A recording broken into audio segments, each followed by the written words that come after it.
Boa noite, pessoal. Tudo bem? Estamos chegando aí já na fase final, né? Muita conversa sobre experiências, a metodologia Lean, é, o aspecto aí da necessidade da mudança e principalmente na busca da relevância. Eu acredito que seja uma oportunidade grande aí de começarmos a fazer diferente. A gente entende a necessidade aí da relevância dos dados, da busca, principalmente pela condição de termos capacidade de tomada de decisão de maneira mais adequada e principalmente entendendo que é a partir da melhora da gestão que a gente vai ter melhores resultados. A gente está nesse preparativo aí para até impulsionar a necessidade de trabalharmos melhor o aspecto da gestão baseada em dados para que a gente consiga ter mais relevância aí nos nossos resultados. Mas antes de tudo, é entender que temos a obrigação na área de saúde de salvar vidas. Então, um dos aspectos principais que a gente acabou trazendo aí como propósito ao compartilhar todo essa multiplicidade de conhecimentos e expertises diferentes que a gente tem na nossa equipe é de fazer principalmente aquela mudança interior, é a reforma íntima, como a Lídia gosta de trazer, né, que é aquela reforma que começa acontecendo dentro da gente, mas para que a gente consiga se projetar de maneira diferente, para que a gente comece a ganhar relevância a partir das nossas próprias ações, mas principalmente que a gente tenha condições de ter sentido na vida e sentido naquilo que a gente faz. E ao final eu espero que todo esse conceito que a gente tem trazido, eles comecem a ser utilizados e a gente saia dessa grande obesidade intelectual e às vezes obesidade tecnológica que faz a gente perder tempo, e tempo é aquilo que não volta mais. E quando não volta, é um desperdício do tipo grave, do desperdício daqueles que a gente não tem nem como contornar. Então, eu acredito que ao final dessa aula hoje, amanhã a gente já tenha condições aí de fazer diferente no ambiente em que estamos. E é a partir disso que eu quero começar aqui uma apresentação com vocês. Vou compartilhar aqui minha tela.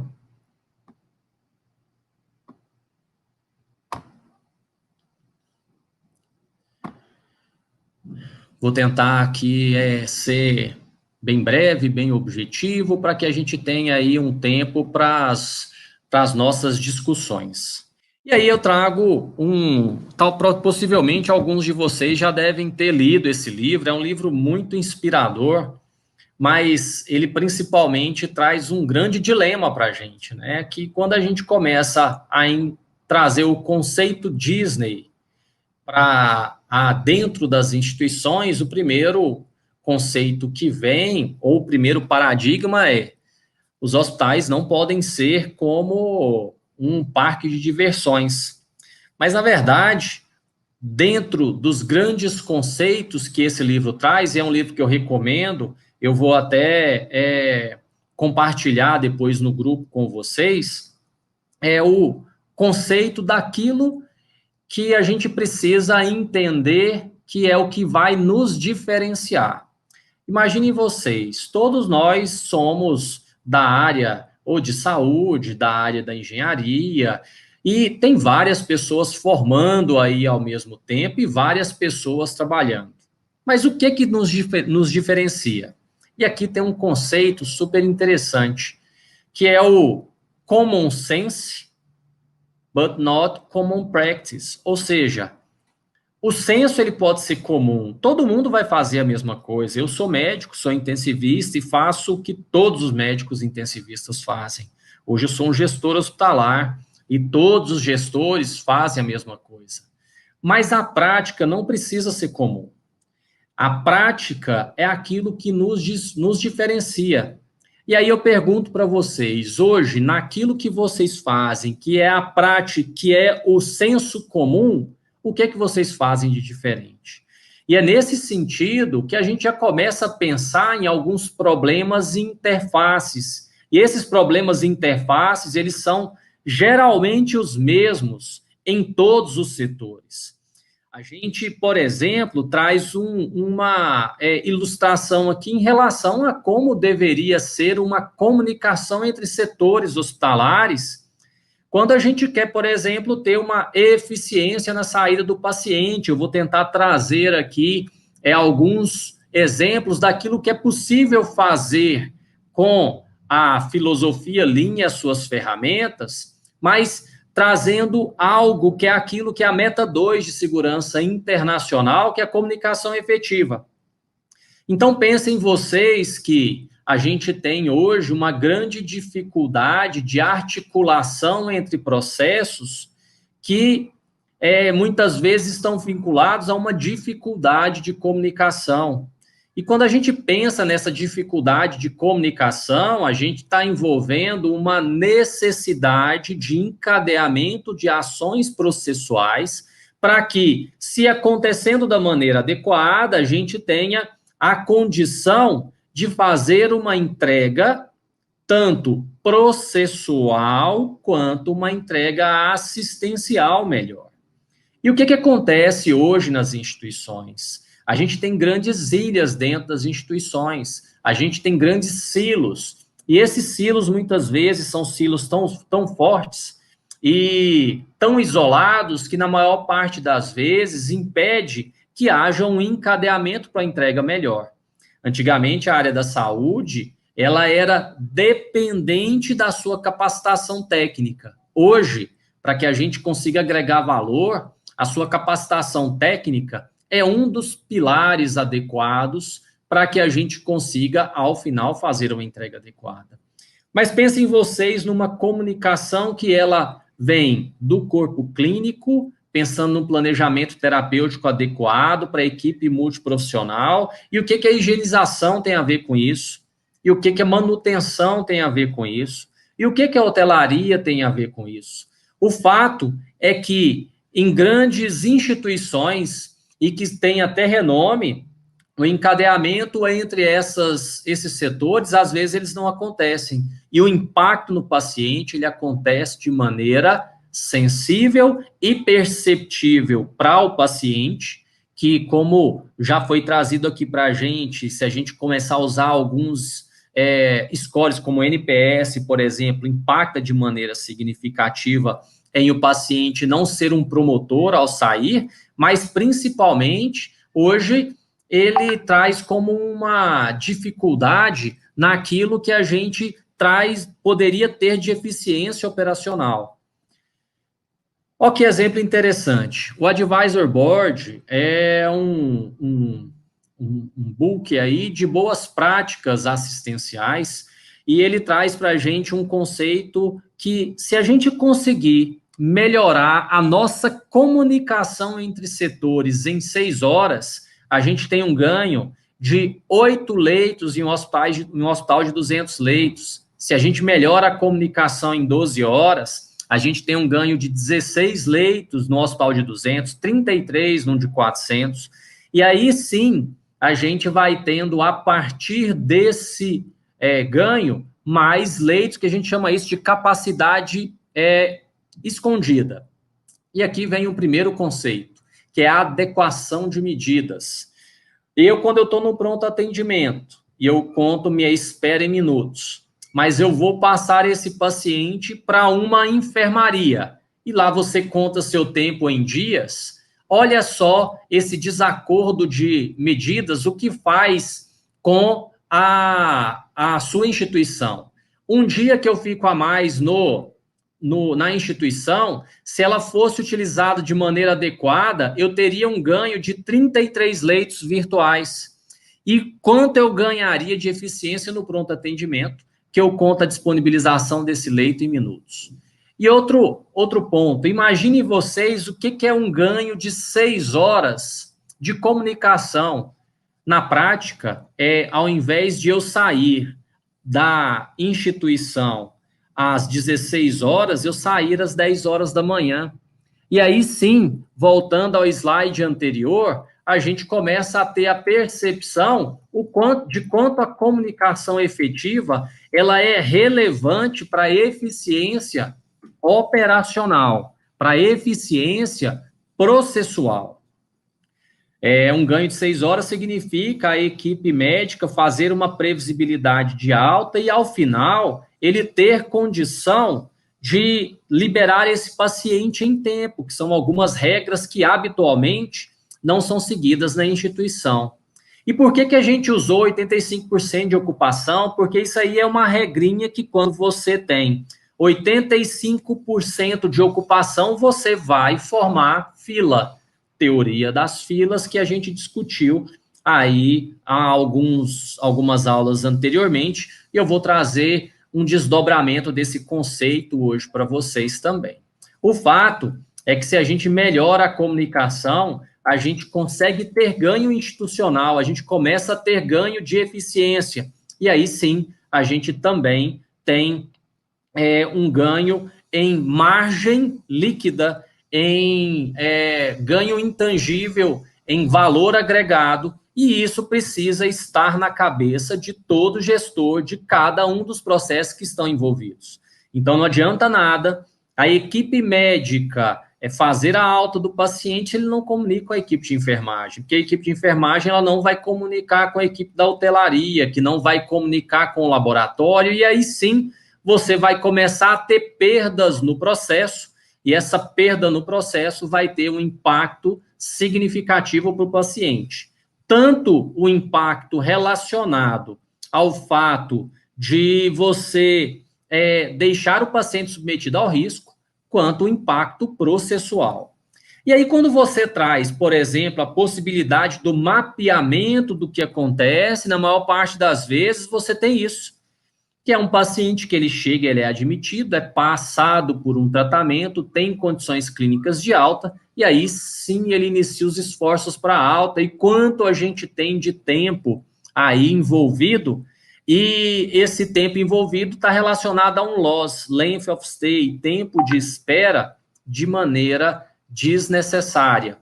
Então, quando a gente começa a trazer ferramentas da filosofia Lean, que ela faz com que a gente comece a enxergar o que a gente tem de desperdício, o próprio fluxo tradicional, que é hoje como a gente trata o paciente aos moldes tradicionais, em que ele é como se fosse algo somente ali da equipe médica, mas que a equipe médica precisa das outras equipes para que a gente tenha um desempenho adequado.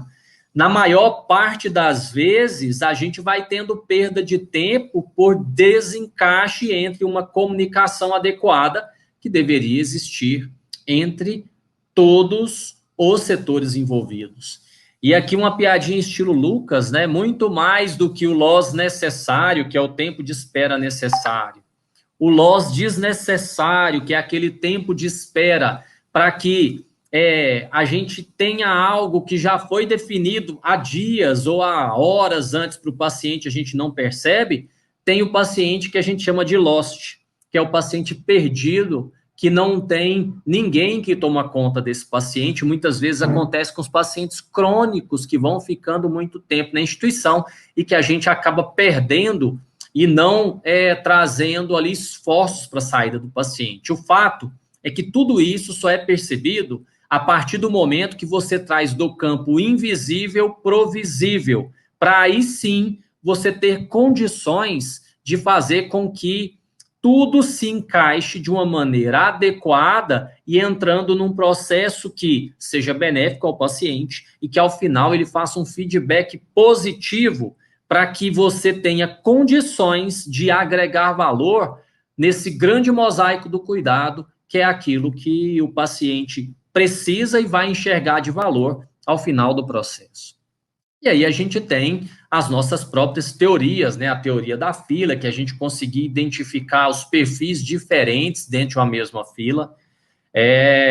Quem faz muito isso aí é a Disney, eles fazem muito isso conosco, né? Quando a gente está lá dentro do parque, esperando numa fila gigantesca para depois chegar no brinquedo, e você ficar 10, 20 segundos no brinquedo e sair de lá, você volta para ficar mais 2 horas na fila, entendendo que o que eles utilizam, né? Qual que é a magia que eles têm para fazer você ficar tanto tempo na fila, não achar que aquilo é um desperdício, ficar 10 segundos no brinquedo e depois você voltar feliz da vida. Qual que é a magia que eles têm? Qual que é o encantamento que eles têm que faz com que a gente insistentemente tenha condição, tenha a satisfação de fazer isso, né? Paralelo com isso, a gente tem as nossas próprias teorias das restrições, que é aquilo que comumente a gente vê de dificuldade no processo, mas a gente acha que é tão difícil e por conta disso a gente já encerra os esforços para mudança. Talvez esse seja o passo principal.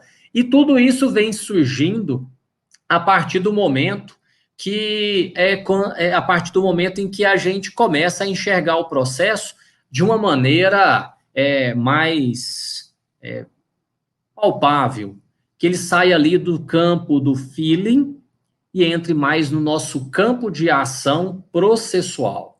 É por isso que a gente entende que a discussão processual ela tem um impacto tão intenso que faz com que a gente comece a sentir a dor do outro. E essa sensação da dor do outro, quando o outro nos solicita participação, faz com que a gente tenha um ganho, que é o ganho da colaboração. Agora, é possível fazer o mapeamento da maneira como nós gostaríamos? É sim, e a metodologia Lean nos dá essa ferramenta. Porque a gente começa a pensar em uma grande central de comando. A própria gestão da rotina. E aí a gestão da rotina é algo que, nesse mundo VUCA, que é esse mundo volátil, incerto, complexo e ambíguo, a gente tenha condições de entender que nesse mundo que ele é altamente rotativo, altamente dinâmico, é a gestão da rotina que vai estabilizar o processo. E, principalmente, começando a utilizar os scores para que a gente tenha uma avaliação preditiva. Dentro de um processo, a gente tem a condição de fazer avaliações, e essas avaliações, elas podem nos dar a capacidade de tomada de decisão de maneira preditiva para que a gente evite o impacto no paciente. Nesse sentido, a gente começa já a trabalhar com a própria inteligência artificial. E aqui, se vocês não conhecem, aqui tem a Laura, que é uma inteligência artificial com uma história muito bonita de vida do seu criador, que passou por alguns problemas, mas que a partir daí ele se reinventou no sentido a ajudar outras pessoas. E esse é o sentido de nós estarmos aqui hoje. O sentido de estarmos aqui é de termos a possibilidade de aprender novas ferramentas, de aprender novas metodologias e filosofias para que a gente se modifique e modifique o ambiente em que estamos. E entendendo que a nossa relevância, quem dá é a gente, independente das limitações que a gente tenha no momento. É a avaliação que a gente faz do dia a dia que faz com que a gente tenha condições de ser diferente a partir do momento e da condição que a gente tem para que, construindo esse ambiente de uma maneira mais adequada, você consiga ser melhor ainda. E aí, é a gente começar a entender que aquilo que a gente faz habitualmente, que é aquilo que nos dá conforto, que é olhar para o retrovisor, mas entendendo que para frente a gente tem aí o para-brisa, que faz com que a gente comece a ter a percepção da necessidade de olharmos para frente. Então, a gente pode até olhar a hora ou outra pelo retrovisor, porque aquilo, como o Lucas falou, são alguns indicadores que vão mostrar o que a gente fez no passado. Mas a perspectiva é que a gente tome decisão e a gente comece a olhar para frente. E é interessante isso. Tem um livro que chama-se O Mundo é Plano. O Mundo é Plano, ele basicamente traz para a gente um conceito de que enquanto a gente está aqui achando que o concorrente é a pessoa que está do nosso lado, o nosso concorrente, ele está do outro lado do mundo. Ou seja, lá na Índia, eles estão fazendo laudo aqui para os americanos, enquanto os americanos estão dormindo. E essa é a percepção que a gente tem. O Brasil já está, inclusive, acontecendo, né? Que os australianos fazem laudos aqui na radiologia em muitas empresas aí para o noturno. O fato é que se a gente não tem a percepção de que hoje o mundo é plano e conectado e tudo acontece à distância e pode nos comprometer, e se a gente não tiver antenado para isso e vivendo somente o nosso mundo, a gente acaba sendo engolido de uma maneira muito rápida. Foi mais ou menos o que aconteceu aí com o taxista. O taxista estava nos seus próprios paradigmas e aí, de repente, surgiu o Uber. E hoje o Uber e os táxis brigam e, de repente, surge o transporte autônomo. E essa talvez seja uma das possibilidades de análise de cenário que a gente tem que fazer constantemente. Agora, tem solução para isso? Claro. A solução para isso é a gente começar hoje trazendo uma ampliação daquilo que a gente faz, começando na assistência, que é a área da saúde, ao qual nós estamos aqui discutindo, entre eficiência assistencial e eficiência operacional. A eficiência assistencial é aquilo que a gente habitualmente vê nas instituições de saúde como sendo o valor principal para todos que agem. O médico, ele acha que o trabalho dele é suficiente porque ele tem uma capacidade, uma excelência operacional muito boa para uma agregação de resultado final ao paciente. E hoje não é isso mais que acontece. Então, o dilema hoje é a gente entender que a eficiência operacional é aliado com a eficiência assistencial, é um dos pilares, são dois dos pilares dos três hoje, que, ao final, agrega valor ao paciente. Então, a filosofia Lean, ela traz uma oportunidade da gente fazer uma ampliação da eficiência assistencial, mas com enfoque na eficiência operacional. A eficiência operacional, na maior parte das vezes, ela é deixada de lado a despeito de uma eficiência assistencial que achamos que está muito boa. Então, muitas instituições, elas acham que ter uma excelente corpo clínico, uma excelente equipe de enfermagem, uma excelente equipe de técnicos, excelentes equipamentos, é suficiente para um bom resultado. E em saúde, isso não acontece. Não é incomum termos dentro da equipe hospitalar excelentes médicos, excelentes enfermeiros, excelentes fisioterapeutas, excelentes nutricionistas e não necessariamente entregarmos o melhor resultado. A eficiência assistencial, ela tem que estar vinculada com a eficiência operacional.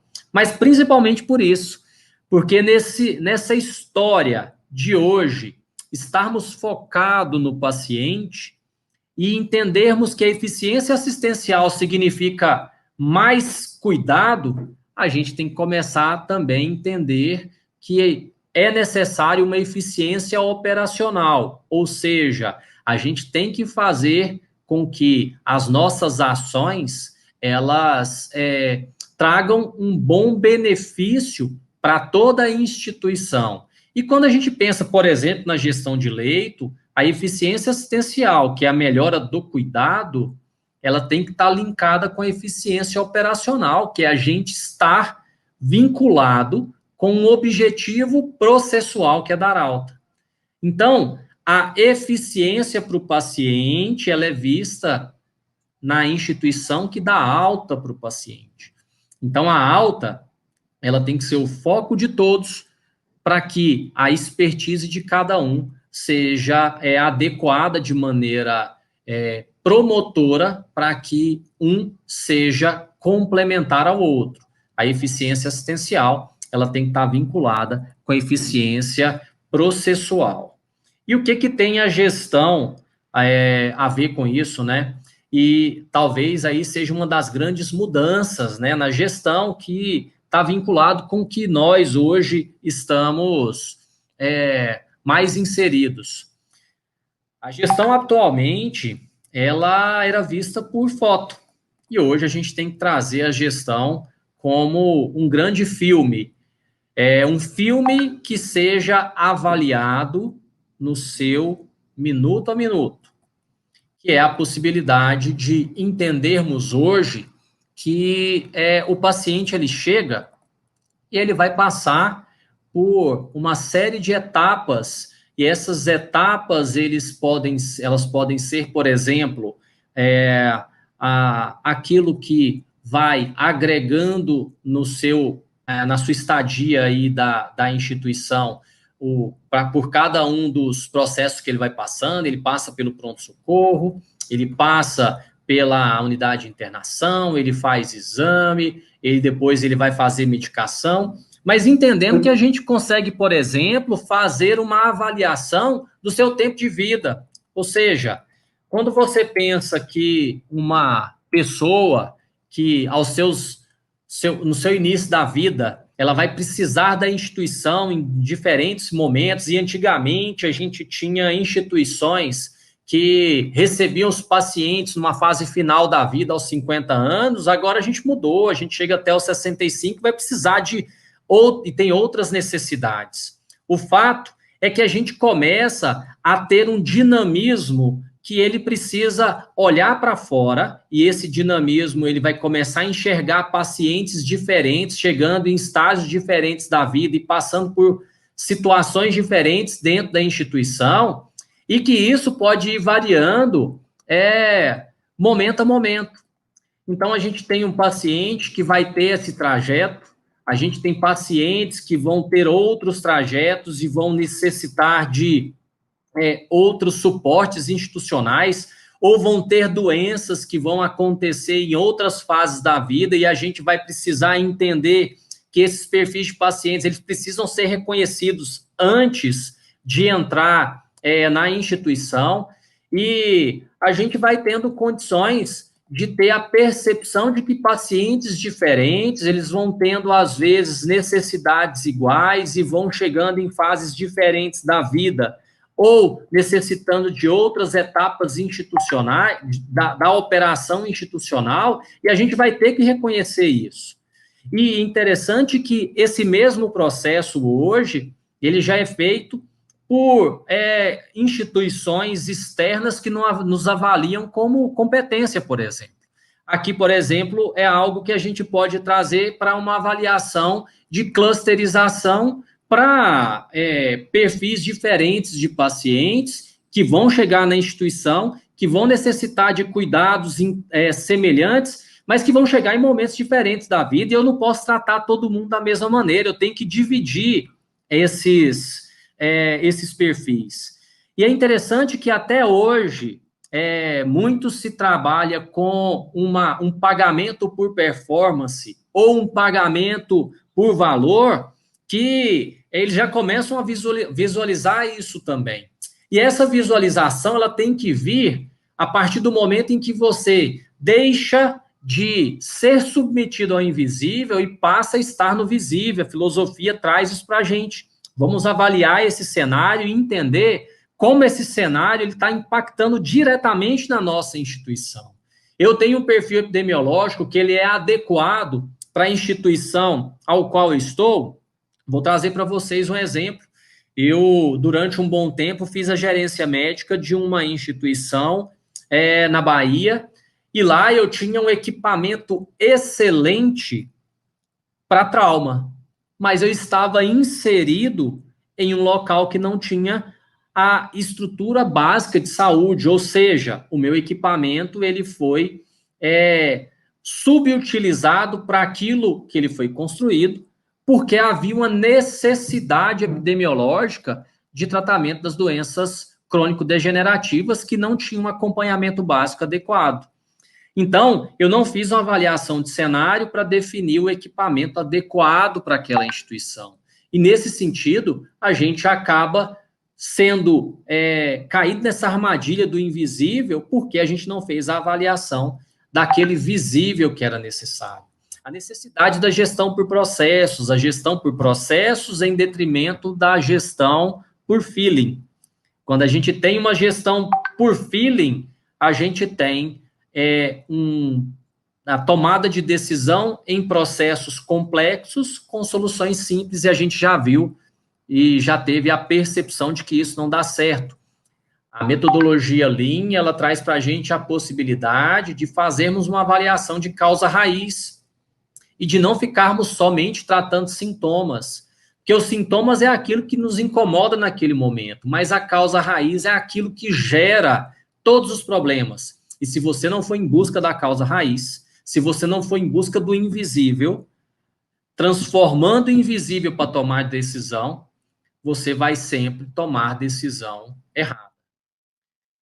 Colaboração para o melhor resultado. Hoje, o que a gente percebe é que o valor agregado, ele vem a partir daquilo que um grupo entrega de resultado mais proeminente e evidente do que o resultado individual de uma pessoa. Eu sou melhor inserido num grupo do que fazendo e tomando as minhas decisões sozinho. Eu preciso da equipe, eu preciso trazer a colaboração para que eu tenha o melhor resultado. Eu preciso, estando inserido em um setor, fomentar o engajamento, para que esse engajamento nos permita ter resultados melhores do que as ações individuais. Eu preciso trazer para a área da saúde a democratização de acesso ao leito, e é muito impressionante o quanto a gente vê a eficiência assistencial. Eu, com minhas formações, meu currículo bom, minha capacidade técnica, minha especialização, como sendo resultado adequado, mas eu não enxergo o impacto que está acontecendo na instituição. Então, muitas vezes eu tenho uma eficiência assistencial, minha equipe é muito boa, mas eu tenho uma ineficiência processual, porque minha equipe não trabalha em conjunto para que os resultados operacionais sejam mais adequados. E talvez a gente aqui já possa até trazer a argumentação do o que é valor para o paciente, que embarca em 3 pilares, que é o pilar clínico, melhores resultados de desfecho, o pilar processual, que é ter uma coordenação de ação assistencial para que o processo seja visto de maneira visível, no campo visível por todos os participantes e todos estejam imbuídos na entrega do melhor resultado. E o processo, que é o valor experiencial, que é com foco na percepção adequada do paciente. E talvez aí, se a gente tivesse essa percepção da democratização de acesso ao leito, a gente teria condições, por exemplo, de termos diminuído a desassistência, por exemplo, que aconteceu em alguns locais por dificuldade de acesso ao leito nesse período da pandemia. E o outro foco, que é o foco custo. É impressionante como a saúde, ela não olha para custo. E uma das condições, e a gente depois vai fomentar bastante isso com vocês, até na modulação aí do relatório A3, da gente começar a trabalhar com o custo como estando na cabeça aí de todas as pessoas. A área da saúde possivelmente seja uma das áreas que mais desperdiça no aspecto financeiro. Tem um book do IHI que ele é muito interessante, que ele fala, é chamado do The Trillion Book Checkbook. Ele diz o seguinte, que se você tivesse o cuidado com a avaliação do desperdício em alguns aspectos, ele traz ele traz 7 campos principais aí de avaliação na área da saúde. Ao final, nós teríamos condições de devolver para o setor saúde um cheque de $1 trilhão, de maneira que a gente, não olhando para o custo, a gente não entende o que está impactando, por exemplo, para a instituição, um dia a mais que esse paciente fica na instituição, 6 horas a mais que esse paciente fica no pronto atendimento. A gente vê bem o custo assistencial, o risco, mas a gente não vê bem o custo financeiro. Quanto a mais a equipe de enfermagem, ela vai gastar com um paciente que está no pronto atendimento que não deveria. O que representa isso? Quanto a mais esse paciente, ele vai custar quando, por exemplo, você dá alta para esse paciente numa quinta-noite, sem ter feito uma articulação com assistência social, e essa articulação implica em a equipe da assistência social não entrar em contato com a equipe de transporte do interior. E essa equipe de transporte, ela só funciona de segunda a quinta, porque sexta, sábado e domingo, esse paciente não tem como ser transportado, ele vai ficar na instituição. O fato é que a gente precisa setar a necessidade da visualização do custo para todas as pessoas. Afinal de contas, se a gente pensar numa sustentabilidade, o que a gente recebe vem disso também. Então, se o sistema ele é ineficiente do ponto de vista processual, ele vai ser mais caro. Há algumas perspectivas de gestão de custos hospitalares hoje, ela é feita pelo DRG. O DRG, por exemplo, ele começa já a nos cobrar a condição de enxergar o paciente da maneira como ele chega na instituição e ter desempenhos diferentes, mesmo que você tenha pacientes com diagnósticos semelhantes. Então, por exemplo, aquela clusterização que eu trouxe para vocês do início da vida aos 0 aos 65 anos de idade, pacientes vão desenvolvendo comorbidades diferentes, mas mesmo tendo problemas semelhantes, é uma justificativa que a gente tem para demonstrar um desempenho diferente. Então, a gente já começa a entender que a gente precisa olhar para fora, e olhando para fora você vai enxergar o perfil que chega, e chegando aqui você já começa a fazer o planejamento da alta do paciente a partir do momento em que ele chega. E aí talvez já comece aqui a ter algumas respostas para muitas perguntas do que está vindo aqui no chat para a gente. O momento da alta, ele começa a partir do momento que você admite o paciente. Mas você só vai ter noção disso se você faz uma análise crítica em cima do perfil que chega para você e como é o seu desempenho. Se você não tem essa avaliação, cada paciente que chega é uma grande surpresa. E aí as nossas ações frente às surpresas são ações que a gente não consegue definir quais serão o nosso planejamento. Porque as ações que são feitas ali no susto são ações que elas geralmente necessitam de mais tempo de articulação. Então, a gente sempre busca um padrão. A filosofia, ela traz para a gente a perspectiva do padrão para que a gente tenha condições de, a partir da identificação do padrão, a gente tem ações que são mais sistematizadas, seguras e eficientes para o paciente, e aí sim você democratiza o leito, porque você já começa a pensar na desocupação dele desde o momento em que o paciente adentra a instituição. E aqui é uma frase que eu gosto de trazer do fundador da Planisa, né, que a gestão de custo ela deve se preocupar em definir quando deveria custar, e não somente quanto custa, que é o que atualmente a gente faz. Findou-se o processo, a gente vai lá e vai fazer uma avaliação daquilo que poderia ter tido impacto financeiro, mas a gente não preocupa o quanto aquilo deveria acontecer no momento da entrada.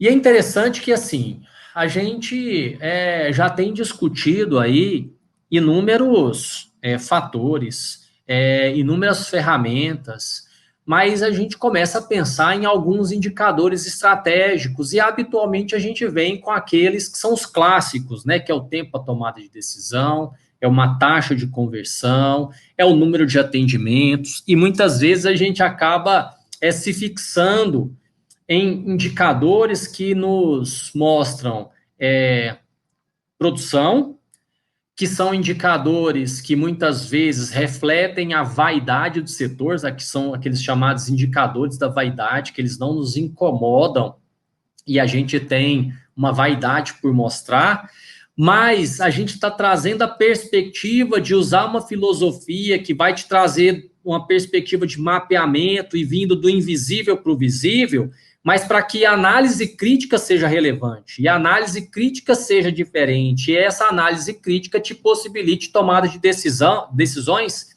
em outro porte. Então, a gente tem que vir com a eficiência do atendimento em relação ao desperdício, a gente tem que pensar na custo-efetividade, pensar no ticket médio, pensar no desempenho assistencial, entendendo que é isso que vai nos incomodar e trazendo aquela insatisfação do bem, que é aquela insatisfação do gestor que chega no seu setor e fala assim, poxa, se está tudo acontecendo bem aqui, eu preciso modificar alguma coisa para a gente trazer novos inputs para a tomada de decisão. A área da saúde, muitas vezes, ela está muito vinculada com esses aspectos fáceis que estão relacionados com uma vaidade, aquilo que não exige muito da gente, mas não busca aquela eficiência que está relacionada com a necessidade que a gente tem de buscar melhoria de performance, melhorar a nossa entrega, de trazer uma agregação para aquilo que é perceptível para o paciente. E a gente tem que começar a arrumar para esse lado. A gente tem um grande desafio na área da saúde, que é fazer uma equalização entre demanda e capacidade de uma maneira sustentável. Ou seja, a pressão por entrada na instituição ela é muito grande. A gente tem uma pressão aí por uma otimização do uso do leito, mas hoje com as perspectivas de qualidade e sustentabilidade.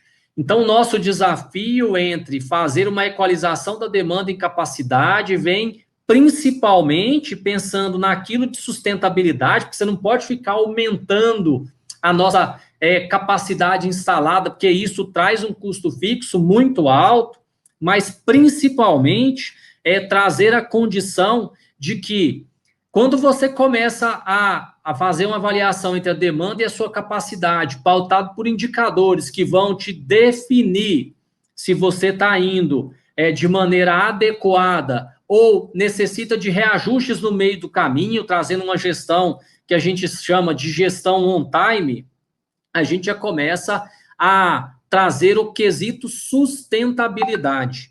E essa sustentabilidade, ela vem a partir do momento em que você vai fazendo a gestão do minuto a minuto, do dia a dia, da hora a hora, de uma maneira em que você já começa a ter uma ação preditiva para tomada de decisão. E aí vem a nossa grande proposta, né? E a proposta é essa, que muitas vezes a gente tem que bater o escanteio e correr para cabecear. Se você começar a fazer de maneira diferente, buscando aí um time de alta performance, é você sendo o protagonista da própria performance, você pensando que vai estar aqui absorvendo conhecimentos e que esse conhecimento não vai ficar naquele campo de obesidade intelectual e você vai fazer algo diferente no ambiente que você está, buscando aí um time de alta performance, e aqui é o Vila Nova do estado de Goiás, um grande time, mas poderia ser o Corinthians, poderia ser qualquer equipe que você considere aí de alta performance, você vai ter condições de fazer a diferença no local que você está. E essa diferença, ela vem a partir do momento que a mudança começa dentro de você. E aqui a gente vai trazer alguns insights, por exemplo, como um QG de monitoramento, que é a central de comando, fundamental para análise e decisão de controle, que são iniciativas que a gente já pode começar a trazer, pensando que você está inserido num setor, ou você é gestor de uma instituição hospitalar, e entendendo o que cada um desses setores pode contribuir, trazendo para dentro de uma central de comando, que vai possibilitar uma análise para decisão adequada, a adequação em tomada de decisão, porque é a gestão contínua do hospital que ela garante o sucesso.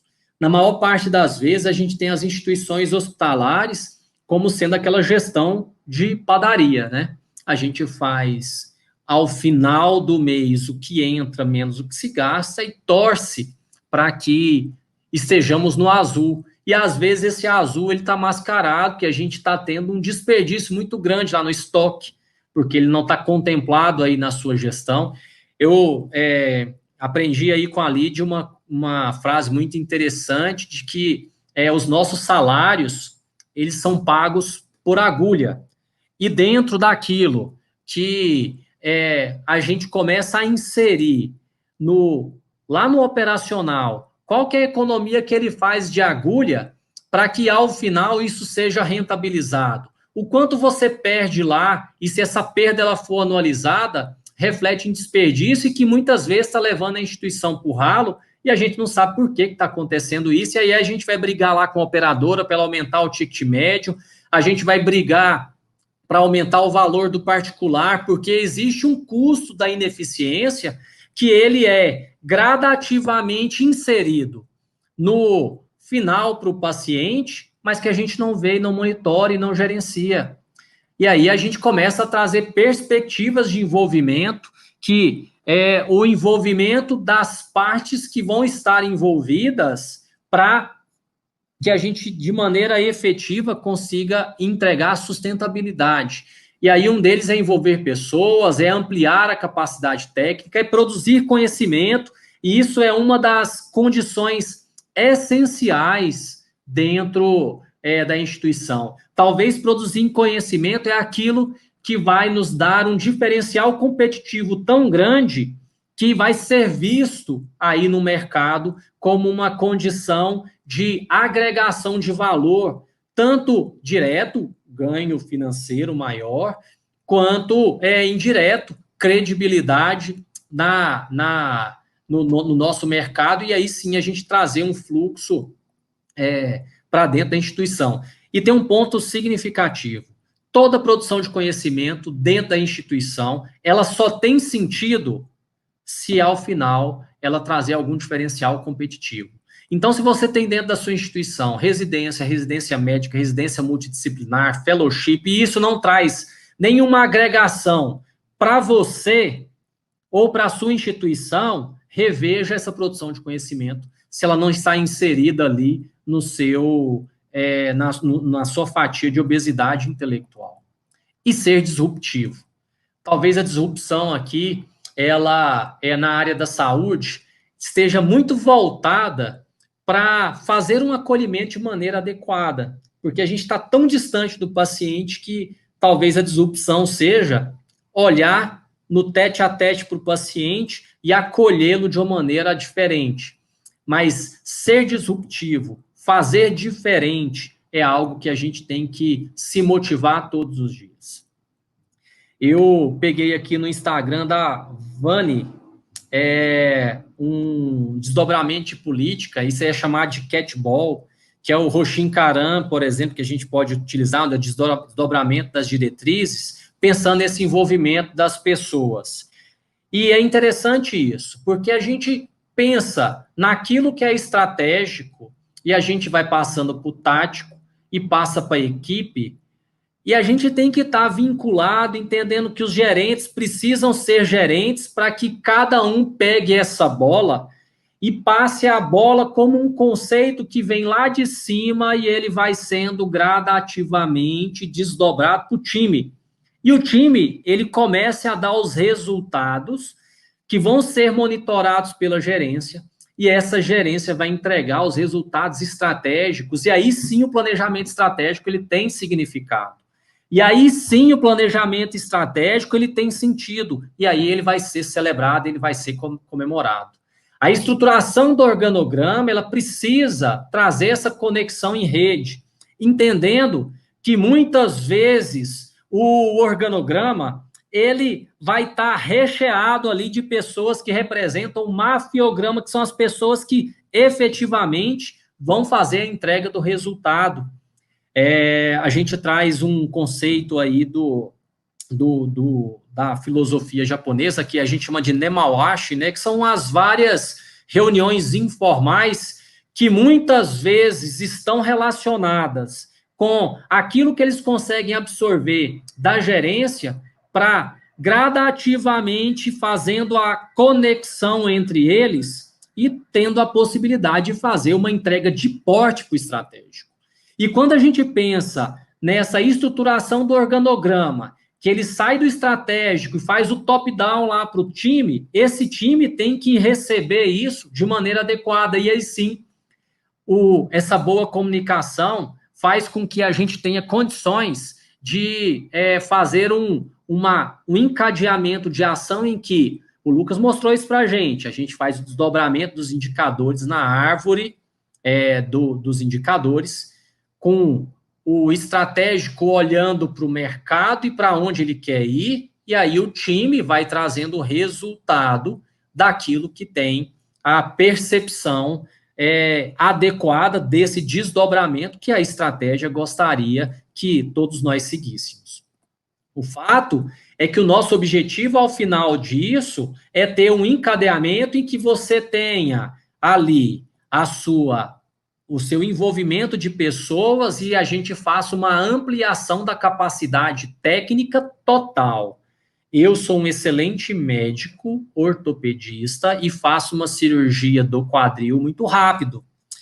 Mas a minha capacidade técnica, se ela não estiver envolvida ou imersa numa capacidade de cuidado em que todos entendam o planejamento terapêutico e façam uma contribuição para que essa contribuição faça uma agregação de valor para a minha entrega técnica, ao final, eu não consigo ter resultado adequado. E a gente já entendeu que a ampliação da nossa capacidade técnica vinculado com a nossa eficiência operacional, ao final eu tenho mais alta.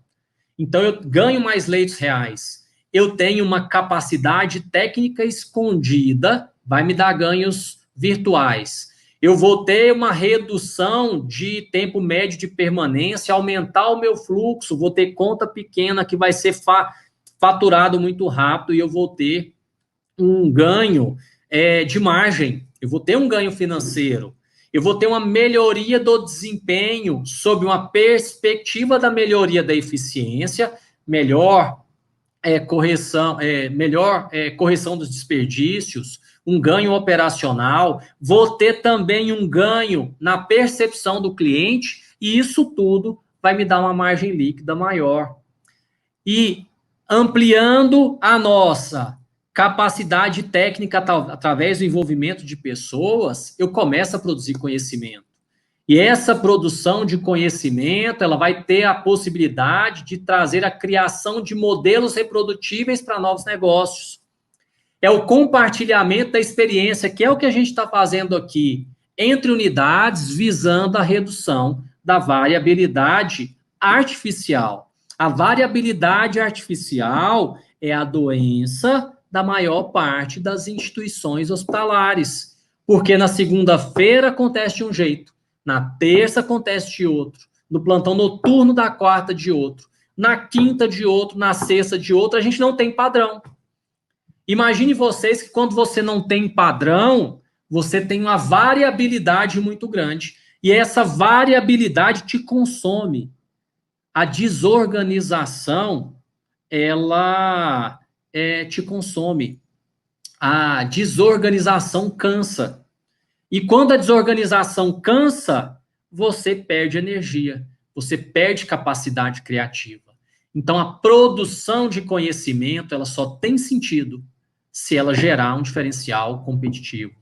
Se você tem residências achando que você vai colocar mais pessoas lá dentro, porque você vai ter mais gente para trabalhar na sua instituição, isso é um erro, porque você vai fazer um desserviço na produção de novos profissionais que vão utilizar a sua experiência, a experiência do que acontece na sua instituição, para que você seja diferente visto no mercado. Então, produzir conhecimento só tem sentido a partir do momento que gera diferencial competitivo. Produção de conhecimento é, no final, aumento de margem líquida. É, no final, a contribuição que você faz para o mercado de maneira mais adequada. E aqui tem uma outra reflexão, né? O quanto a academia está longe do mercado. A gente tem que trazer a academia para próximo do mercado. Porque é aquilo que se produz na academia que a gente vai ter condição de trazer uma reprodução para o nosso dia a dia no mercado de trabalho. E ser disruptivo. É trazer uma corresponsabilidade das instituições com a eficiência operacional. A gente precisa entender que cada um dos setores, eles têm que trazer algo que, ao final, reflita uma melhoria ou a busca do objetivo estratégico, que é a eficiência das instituições. As soluções, elas têm que ser criativas para a solução dos problemas sistêmicos, e a gente consegue isso fazendo uma aproximação das gerências. Os gerentes precisam ser gerentes, os gerentes precisam sair dos seus escritórios e caminhar na instituição. Eu pergunto para vocês, hoje, das instituições que vocês participam, qual é a instituição que você fala sim para um parente seu, estando em outro estado? Vai lá na minha instituição, que lá você vai receber todo o tratamento adequado, porque o processo ele vai rodar da melhor maneira possível. Se você tem uma resposta positiva para isso, o seu processo está muito bem organizado. Agora, se você tem que ligar lá, você tem que ir para lá, você tem que pegar o exame do sangue e levar no laboratório, você tem que estar ligando toda hora para as coisas acontecerem, é um primeiro sintoma de que o processo não está caminhando da melhor maneira possível.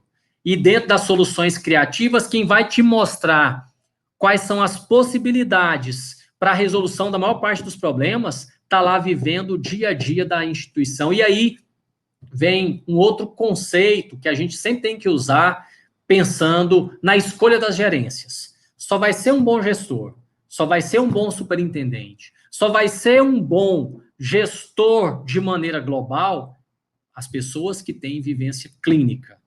Você precisa passar pelos setores institucionais, conhecer os setores institucionais, entender quais são as dores que cada um está vivendo, para aí sim você ter condição de entender o que eles vêm falar eles estão vindo falar para você e dar credibilidade para as soluções que eles apresentam.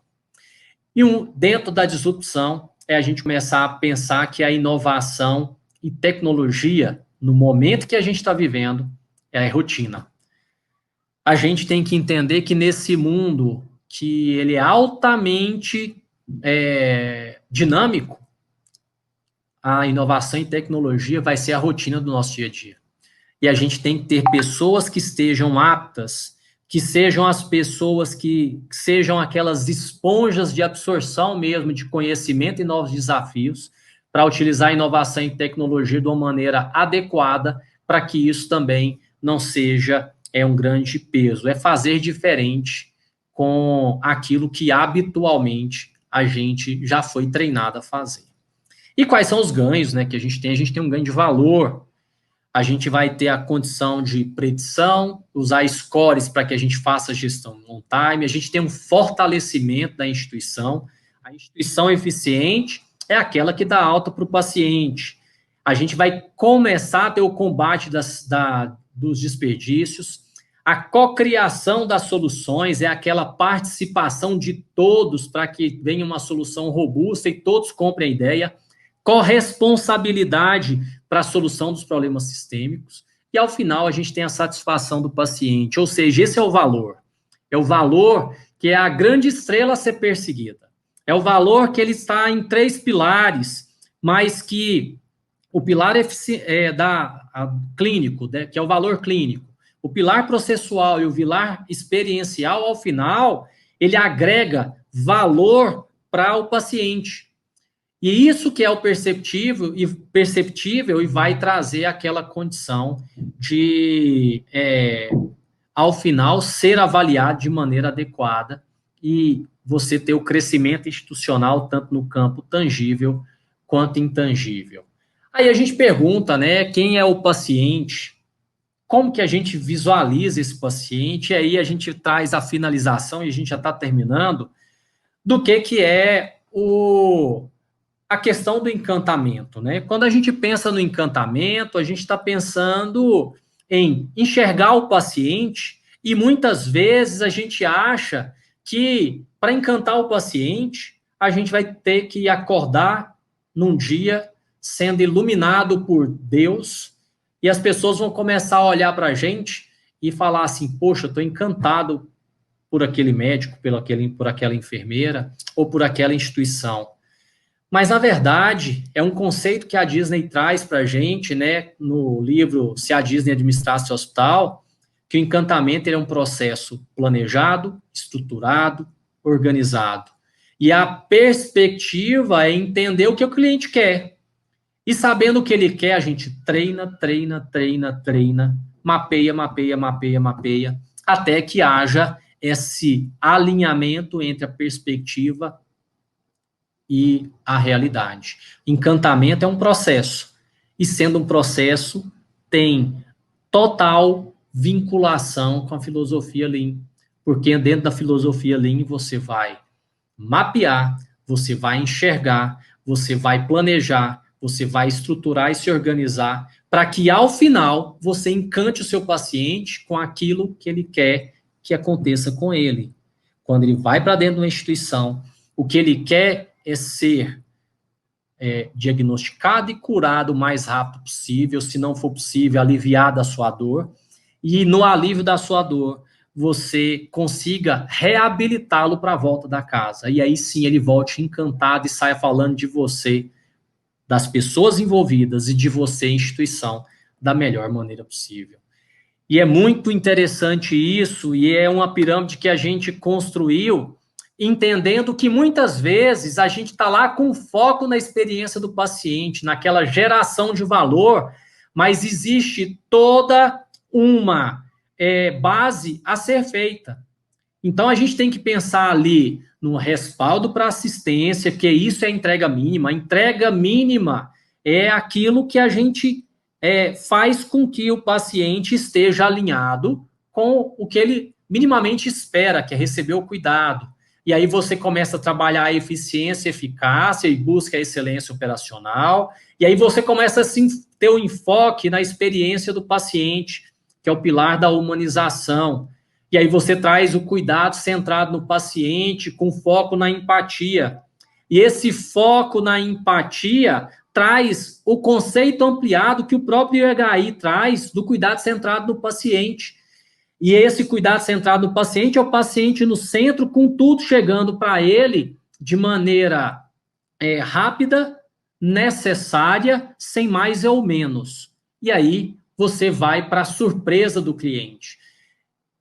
Muitas vezes o pessoal tenta fazer o caminho inverso, ele acha que surpreender o cliente é você fazer coisas diferentes para ele, fora do seu habitual, ou ter uma culinária registrada aí por um chefe, ou ter um cardápio aí de travesseiro, mas se a sua assistência não for adequada, se você não tiver maturidade de gestão para entender que você vai numa crescente, step para surpresa do cliente, você encantar o paciente, encantar o cliente através do treinamento e alinhamento entre expectativa e realidade, você nunca vai acontecer, nunca vai ter a percepção disso. Isso nunca vai acontecer.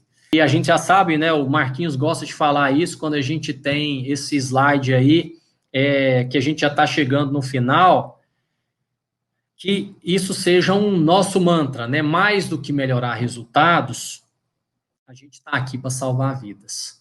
Nós, da gestão dorsal, gostaríamos de entregar isso para vocês, numa perspectiva em que a gente consiga, daqui, ter essa infinidade de pessoas que acompanharam em conjunto conosco, como sendo sementes aí de mudança em onde tiverem. Muito obrigado.